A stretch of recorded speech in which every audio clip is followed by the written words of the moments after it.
Now I know what you're thinking. You're thinking, why am I watching Rooster in his beat up trailer again? But along with that, you're also wondering, how is it that I saw all these things coming? Like the vaccine pass and the nanoparticles and the how they're changing our genes.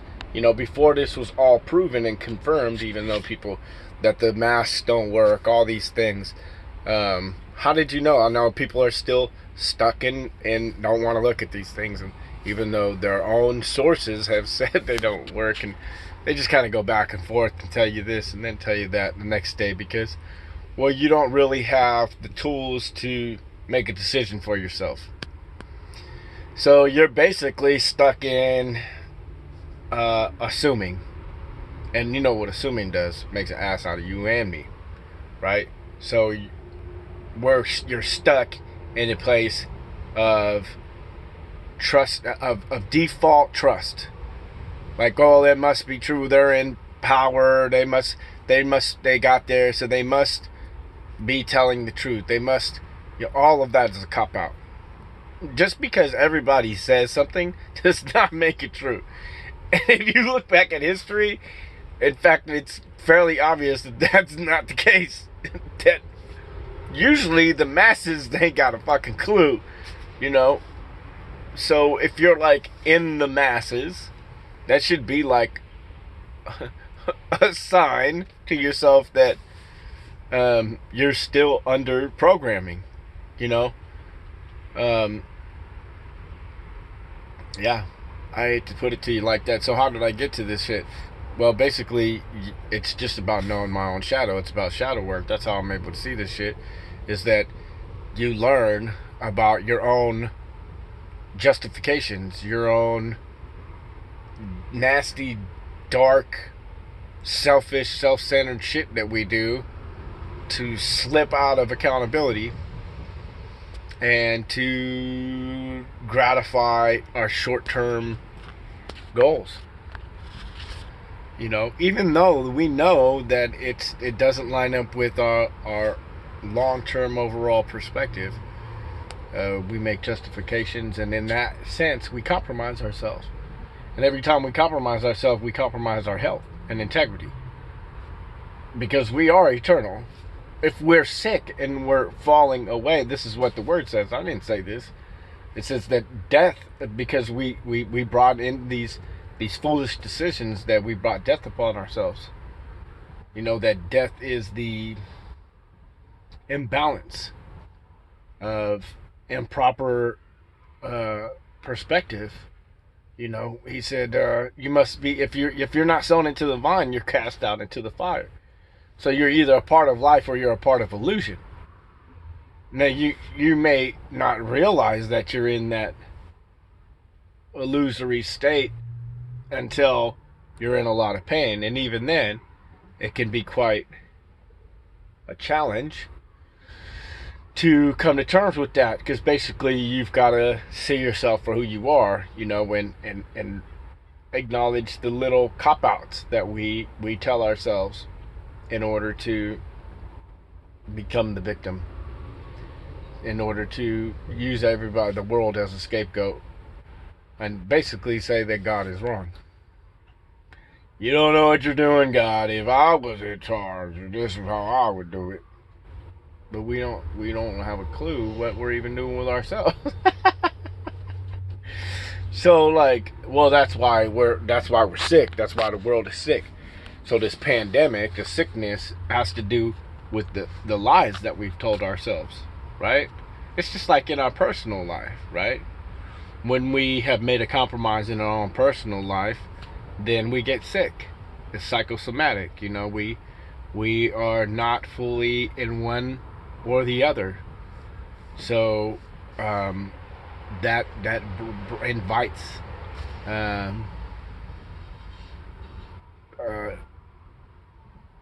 poor patterns, you know.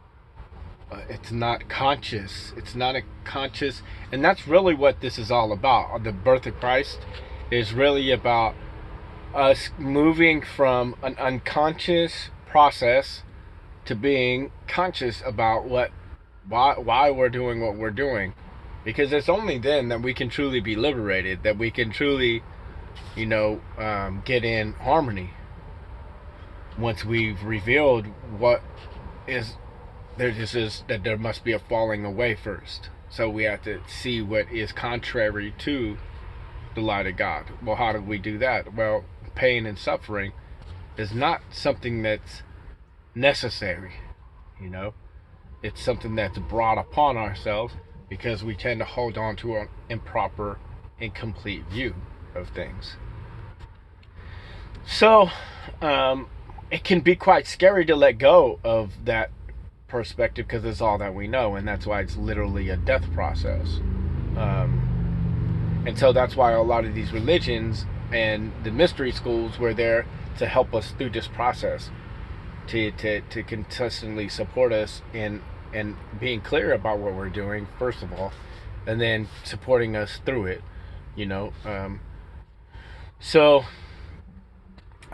Basically what happened with me was, I got to many places in my life, but they culminated in a place where I had to let go of my identity of who I thought Jesus was, which was the God of my understanding. And all I was doing was walking away from my imagination of what I thought God was. And the reason that I did is because there was obvious contradictions, and I had to make a decision. It was like, well, either Jesus is an asshole, dickhead, that just only cares about certain people that say and act in certain ways, which doesn't make sense to me. If he's God, if he's the creator, I don't want to worship a God that creates an imperfect world and then blames the subjects for the evil in the world. Like, that's a fucked up way of thinking. Like, no. God is sovereign. So if there's evil in the world, God created it. But why would God create evil, right? Well, there is no evil. It's just evil to my limited, finite perspective because I've placed myself in the position of God. But I'm not God. And that's why there's this dying process. We put ourselves on the cross. We cross-examine ourselves in order to get to reality. So there's the secret and all the secret sauce right there, and I've shared in other videos different ways of going about this, but in all actuality, it's truly about sincerity. So this struck me the other night. I've been musing on this for the past couple weeks. Assume that we're eternal. Well, that means that we've lived this life, whatever this life is, an infinite amount of ways, or we potentially could, right? So how do we access that then? It's all through intention and sincerity. When we are really sincere about activating that potential, in the sense that, let's imagine for a second that we have lived this life an infinite different amount of ways, in every way, which way possible you could go. Well, if that's the case, then we can look at any single angle that we could come up with on all these different ways, because you could come at it from all different type of perspectives. And if that's the case, then you can learn from each one of those perspectives, and then you can embody that in your present embodiment. So how was it that we accessed that potential that we didn't previously have? Because it was unconscious, right? Well, we had to get clear about all of our potential. So that is pointing towards the fact that life is eternal, because otherwise we'd be stuck in this rut that we could not get out of. But we all know that we can shift these things. But how do we shift it? Well, we shift it through consciousness. So what does that mean? That means that we have to attempt to look at things from a different perspective. Well, to attempt to look at things from a different perspective means to let go of your current perspective, your current worldview. Well, that's a death. How could you possibly do that if that's all that there is? If this is your only life, there is no free will.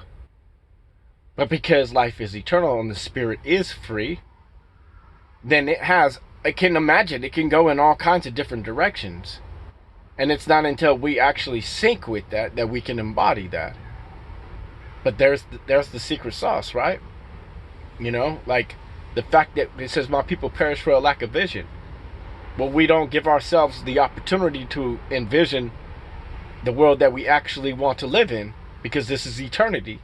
There's nowhere to go. We're here. The question is like, how do we want to live for the rest of eternity?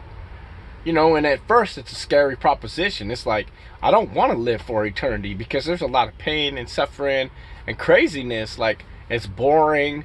There's all kinds of shit that I don't want to be stuck in here. And that's Satan. That's the programming that we've been taught, because we don't realize that we can shift all of that. That we're not stuck. We could get into a proper perspective if we had the right attitude.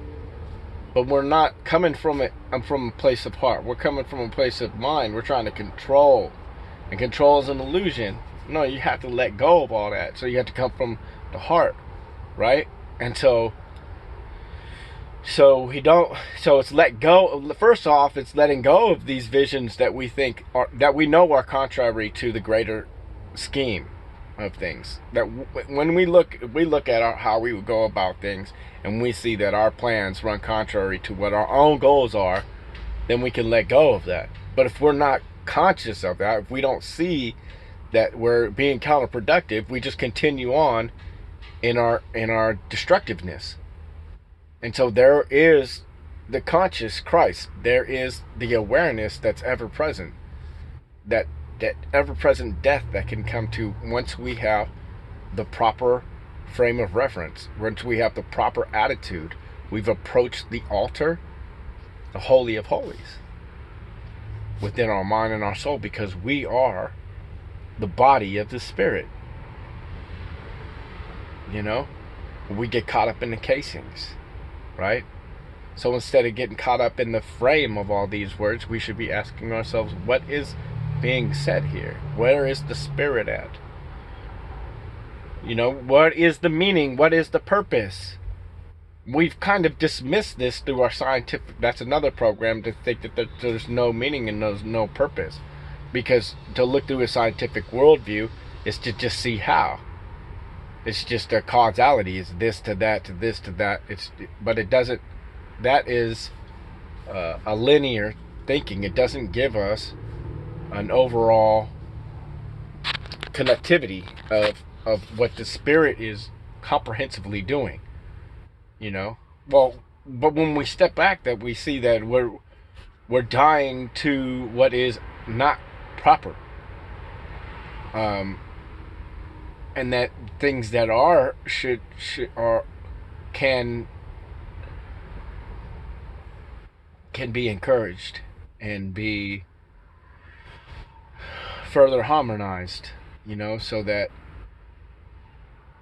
you know, I don't want to I feel like I'm kind of like getting out there on the left, but I just wanted to kind of give you guys, like, this is something that's available to all of us, you know. But see, we get up in the morning, and I know, like, it's honest. The madness is honest early, before we even get up. It's at night. It's like, oh, I got to do this, I got to do that, I got to do this, I got to do that, I got to do this, I got to do that. And so before we even